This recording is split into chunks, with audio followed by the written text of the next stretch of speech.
Welcome to Top Spot 40 Music Docuseries, where we bring the stories behind the music to life. Selena had this magical way of making an entire arena feel like it was just her singing to you alone. You'd see her up there in one of those dazzling outfits she designed herself, sparkling under the lights, hips swaying, that unstoppable smile spreading across her face. And suddenly the music wasn't just something you heard. It was something you felt in your bones. She grew up in a house filled with music, but not much else. After the family restaurant in Lake Jackson closed during the oil bust, her father, Abraham, dusted off his old guitar and decided his kids were going to be the band. Selena was barely 10 when she started fronting Selena y Los Dinos. The early years were pure hustle. They'd cram into a battered van with their instruments, drive across Texas playing anything from quinceañeras to dusty county fairs, where the crowd sometimes numbered more cows than people. One story her brother A.B. loved to tell was about the time young Selena had to learn Spanish on the fly. She had grown up speaking English at home, so her father would play Spanish records over and over in the car. She'd memorize the sounds first, the way the words rolled, before she understood what they meant. During rehearsals, she'd sometimes twist a phrase in the funniest way, and the whole family would collapse laughing. But she worked at it with that same determination she brought to everything. Before long, she wasn't just singing the words, she was living them, pouring so much heart into every note that audiences forgot she was this American kid from Texas. What always comes through in the stories people tell about her is how completely down-to-earth she remained, even as the crowds got bigger. After blistering 2-hour sets that left her drenched in sweat, she'd head straight for the meet-and-greet table and stay there for hours. Not the polite 15 minutes some artists give. Hours. She'd ask fans about their children, their jobs, their dreams. One promoter remembered her spotting a little girl in the crowd wearing a homemade version of one of her stage outfits. Selena pulled the child up on stage, hugged her tight, and told the audience, "This is what it's all about." That generosity wasn't an act. She once made her tour bus pull over at a McDonald's at 2 in the morning after a concert because she was craving French fries. The band sat in the parking lot in their stage clothes, laughing and eating burgers while truckers did double takes at the superstar in their midst. Her romance with Chris Perez is the kind of story that belongs in a movie, except it was real and it was hers. When Chris joined the band as guitarist, the chemistry was immediate. Abraham, protective as they come, forbid it. He even fired Chris when he found out they were seeing each other. But love doesn't listen to band leaders. They eloped in a quiet ceremony, then had to face the music with her family. The tension was thick for a while. Yet music has a way of healing things. Eventually, Abraham came around, and you can hear the triumph in the songs they made together after that. Amor Prohibido wasn't just another hit for them.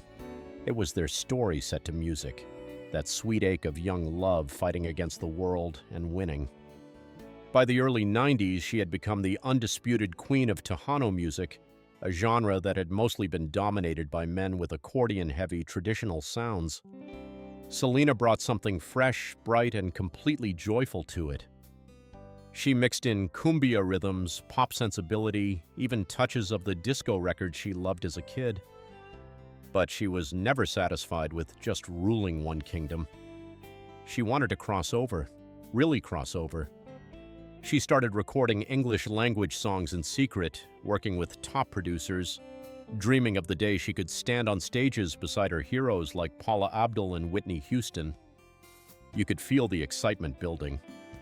She was in the middle of recording her first mainstream English album when everything changed in the cruelest way. The news hit like a sudden storm. At just 23 years old, she was gone. The entire country mourned in a way few artists ever experience. People left flowers and candles along highways. Radio stations played her music around the clock. Then something miraculous happened. The English album, Dreaming of You, was released, and it entered the charts at #1. Not just the Latin charts. The Billboard 200. America was finally ready to hear what she had been trying to say all along. When you listen to her now, decades later, That voice still jumps out of the speakers with the same vibrant energy. Tracks like Bidi Bidi Bom Bom capture her playful side so perfectly you can almost see her laughing as she sings. Como la Flor carries this beautiful melancholy that sneaks up on you, the way real life does. And those English recordings reveal what might have been, that stunning range and star power that was just beginning to unfold. The movie that came after, the one with Jennifer Lopez, introduced her to a whole new generation who weren't even born when she was performing. But the real gift is simpler than that. When those familiar opening notes of any Selena song come on, people of a certain age stop what they're doing. They smile without meaning to. They remember where they were when they first heard her, who they were dancing with, how the music made them feel young and hopeful. That's her real legacy.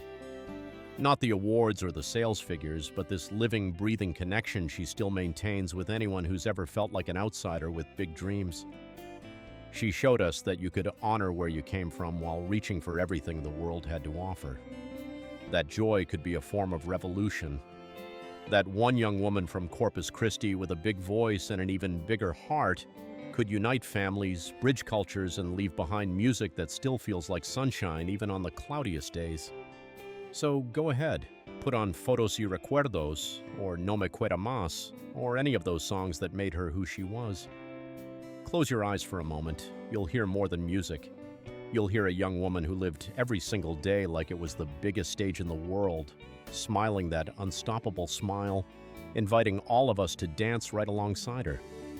Some lights burn out too soon, but theirs is the glow we keep carrying with us. Selena's light is still shining, still making us want to move, still reminding us that the best songs are the ones that feel like coming home. Thank you for joining us for Top Spot 40 Music Docuseries. Discover all the stories behind the music at topspot40.com. Until next time, keep the music playing.